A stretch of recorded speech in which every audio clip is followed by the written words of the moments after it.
This video uses AI-generated imagery and visualizations to illustrate historical events.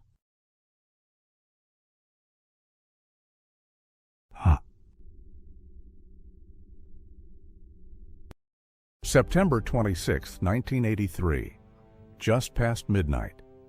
In a fortified bunker 62 miles south of Moscow, a man sits alone before a screen that has not changed in hours. His name is Stanislav Petrov. He is a lieutenant colonel in the Soviet Air Defense Forces. He helped design this very bunker. Tonight, he is not supposed to be here.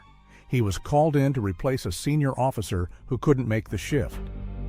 In 12 minutes, the screen in front of him will scream a single word: launch. And the decision he makes in the next few minutes, alone against protocol, with no certainty, will quietly save the lives of hundreds of millions of people. To understand what Petrov faced that night, you need to understand the world that created him. Because by September 1983, the Cold War was no longer cold. Imagine you are in the Kremlin in 1981. A new American president has just arrived, and he is unlike anything the Soviet leadership has seen before. Ronald Reagan had not come to negotiate. He had come to win. And in Moscow, the aging men of the Politburo were terrified. In May 1981, at a secret KGB conference in Moscow, General Secretary Brezhnev made a declaration that would set the Cold War on its most dangerous trajectory yet. Standing beside him was Yuri Andropov, the head of the KGB, who announced that the United States was, quote, actively preparing for nuclear war against the Soviet Union. From that meeting, a new intelligence program was born. The Soviets called it Operation Ryan, an acronym for Raketno-Yadernoye Napadenie, nuclear missile attack. Ryan was the largest peacetime intelligence operation in KGB history. 300 new positions were created to staff it. The mission watched the West for any sign at all, that the Americans were preparing to strike first. KGB agents in Washington, London, and Bonn were instructed to monitor blood drives near military bases, power outages near government buildings, whether officials' families were suddenly leaving town. Every routine activity in the West became a potential indicator of imminent war. Paranoia had been institutionalized. Then, on March 8, 1983, Reagan walked to a podium in Orlando, Florida, and gave the Soviet leadership exactly what it feared most. Quote, I urge you to beware the temptation of pride, the temptation to ignore the facts of history, and the aggressive impulses of an evil empire. The Soviet Union. Evil empire. In Moscow, the state press agency TASS called the speech evidence that the Reagan administration could, quote, think only in terms of confrontation and bellicose, lunatic anti-communism. 2 weeks later, Reagan announced the Strategic Defense Initiative, a space-based missile shield the Soviets called Star Wars. In Moscow, this was read as only one thing: a first strike enabler. And there was something even more concrete to fear: the Pershing II, 108 nuclear missiles being deployed to West Germany, capable of striking targets deep inside the Soviet Union in as little as 4 minutes. 4 minutes. That was the window the Soviet leadership had to confirm an attack and respond before losing the ability to respond at all. By June 1983, Andropov, now Soviet leader, his kidneys failing, conducting state business from a clinic outside Moscow, told a former American emissary, "This war may perhaps not occur through evil intent, but could happen through miscalculation." He was right, and the miscalculation was already building, 26 days away from the worst moment of the Cold War. But first, September 1st, 1983, a Boeing 747 is en route from Anchorage, Alaska to Seoul, South Korea. It carries 269 passengers and crew. Korean Airlines Flight 007 has drifted more than 200 miles off its intended route due to a navigational error and has entered Soviet airspace over the Kamchatka Peninsula. Soviet air defenses scrambled. A Sukhoi Su-15 interceptor closed in. The pilot reported, "Target destroyed." Among the dead, 269 passengers, including U.S. Congressman Larry McDonald. The Soviets had made their decision in seconds, under ambiguity, under pressure. They had chosen to shoot. The world reacted with horror. Reagan called it a massacre.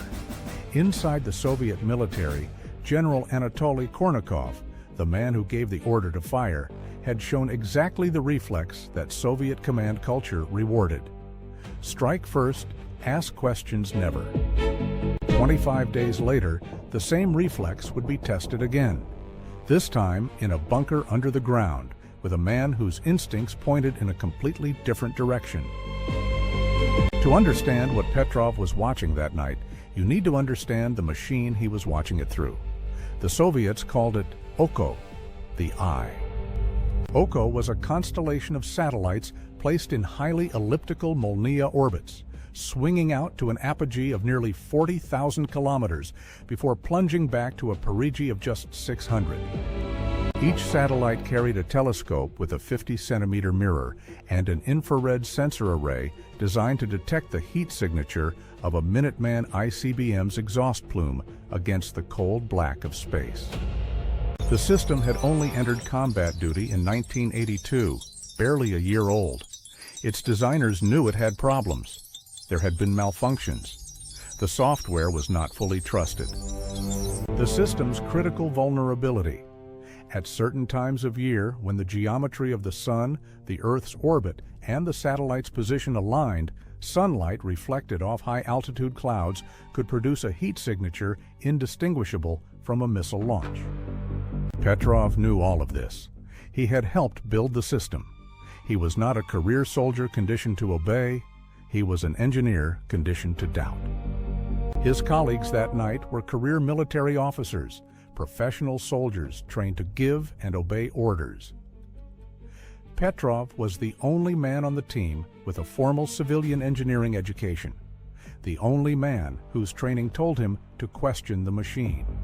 And then, shortly after midnight on September 26th, the alarm sounded. The main screen flared red. The Soviet early warning computer, operating with the highest degree of certainty, reported one Minuteman intercontinental ballistic missile launched from the United States, inbound to Soviet territory. Impact 12 minutes. Protocol was explicit. Petrov's duty was to pick up the dedicated phone line to his superiors, to the general staff, to the chain that led ultimately to Yuri Andropov, and report the attack as confirmed. Under Soviet launch-on-warning doctrine, that report would trigger a retaliatory nuclear strike while there was still time, before the American missiles hit and destroyed the Soviet capacity to respond. Andropov, a man who believed Reagan was genuinely planning a first strike, who had built the largest intelligence network in Soviet history to watch for exactly this moment, would have been handed confirmation. Former KGB officer Oleg Kalugin later described the danger precisely. The Soviet leadership was thinking, the Americans may attack, so we better attack first. Petrov reached for the phone, and then he stopped. He later described that moment to BBC News. All I had to do was reach for the phone to raise the direct line to our top commanders. But I couldn't move. I felt like I was sitting on a hot frying pan. Then a second alarm, a third, a fourth, a fifth. The computer reported 5 Minuteman ICBMs in the air, all inbound, all confirmed, at the highest certainty level the system could generate. The room was alive with alarm. 50 other personnel were staring at the same screens. Everyone was waiting for Petrov to pick up the phone. Petrov thought, when people start a war, they don't start it with only 5 missiles. He told the Washington Post exactly that years later. An American first strike, designed to destroy the Soviet Union's ability to retaliate, would involve hundreds of missiles launched simultaneously. Not 5. Never just 5. And the ground radar, the only other system that could confirm an inbound missile, had returned nothing. No corroboration. Silence. He assessed the probability of the warnings being real at 50-50. I thought the chances were 50-50 that the warnings were real, he told Time magazine in 2015. But I didn't want to be the one responsible for starting a third world war. He waited 5 minutes. He told his duty officer the alarm was a computer malfunction. He did not report it up the chain of command. He waited another 8 minutes, 15 total. Any real warheads from a genuine American strike would have detonated by now. Nothing hit, no missile, no detonation, no Third World War. The screens began to clear. Petrov had been right. The investigation that followed, lasting 6 months, determined the cause. A rare geometric alignment of the autumnal equinox, high-altitude cloud formations over North Dakota, and the grazing angle geometry of the Molniya orbit. In Petrov's own words, "Can you imagine? It was as though a child had been playing with a vanity mirror, throwing around the sun's reflection, and by chance that blinding light landed right in the center of the system's eye." But the story does not end with the false alarm, because 6 weeks after Petrov's night in the bunker, the 1983 war scare reached its second and even more dangerous peak. On November 2nd, NATO launched its annual military training exercise, Able Archer 83, a command post simulation of nuclear release procedures, on paper, routine. But Able Archer 83 was different.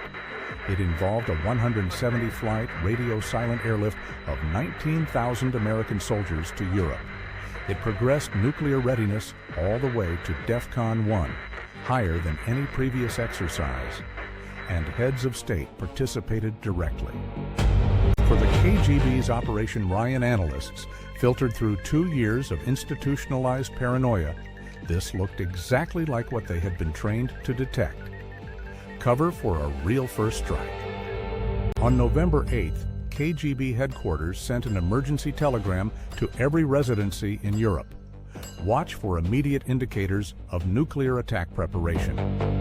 Soviet air forces loaded aircraft with nuclear munitions configurations they had never loaded before. 11,000 nuclear warheads were placed on maximum combat alert. A gravely ill Andropov conferred with his generals from his clinic outside Moscow. The world was 8 days away from what the 1990 President's Foreign Intelligence Review Board would later call in a classified report, placing Soviet-American relations on a hair trigger.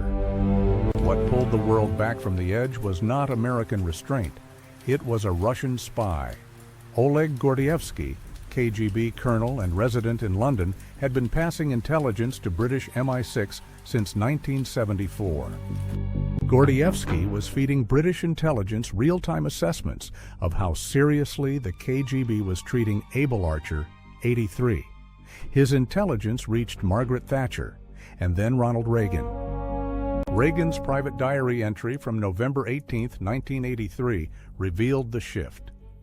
"I feel the Soviets are so defense-minded, so paranoid about being attacked. What the hell have they got that anyone would want?" 2 days later, Reagan watched a television film, The Day After, a dramatization of nuclear war over Kansas. He described it as deeply depressing, and it changed him. In his 1984 State of the Union address, Reagan declared, "A nuclear war cannot be won and must never be fought." The rhetorical climate that had fed Soviet Ryan paranoia for 3 years had begun, at last, to cool. Stanislav Petrov returned home from the bunker after 3 days of interrogation. He went to sleep. He did not speak about what had happened, not to his wife Raisa, not to his children. His immediate superior, General Yuri Votintsev, initially praised his actions and promised him a reward. That reward never came. The logic was institutional and brutal. To reward Petrov would require officially acknowledging the incident. To acknowledge the incident would require revealing that the OCO system had produced a false alarm at maximum confidence. And that would mean the scientists and generals who had rushed the system into service, who had known about its flaws, would have to be held accountable. The Soviet machine protected itself. Instead, Petrov was reprimanded for failing to describe the incident in the duty log. His defense: because I had a phone in one hand and the intercom in the other, and I don't have a third hand. He was reassigned to a less sensitive post. The following year, 1984, he took early retirement, not forced out, he insisted, and went to work at a research institute. He suffered a nervous breakdown. His wife Raisa died of cancer in 1997. He lived alone in Fryazino, a suburb of Moscow, on a small military pension. At one point, he grew potatoes to supplement his food supply. The incident itself was buried. For a decade after the Soviet collapse, it stayed secret. Then, in 1998, General Votintsev published a memoir crediting Petrov for the first time. Russian newspapers began running the story. It crossed into the Western press. The world called him a hero. Petrov deflected every characterization. I was just at the right place at the right time. That was all he would say. In 2004, he was honored by the Association of World Citizens in San Francisco. In 2006, at the United Nations. In 2014, a Danish documentary, The Man Who Saved the World, brought his story to a global audience. But the Russian Federation pushed back. At the 2006 UN ceremony, Russia's permanent mission issued a press release insisting that under no circumstances could a decision to use nuclear weapons be made on data from a single source. The official line: Petrov did his job. No single man could have started or stopped a nuclear war. The system had safeguards. But Cold War nuclear strategy expert Bruce G. Blair disagreed.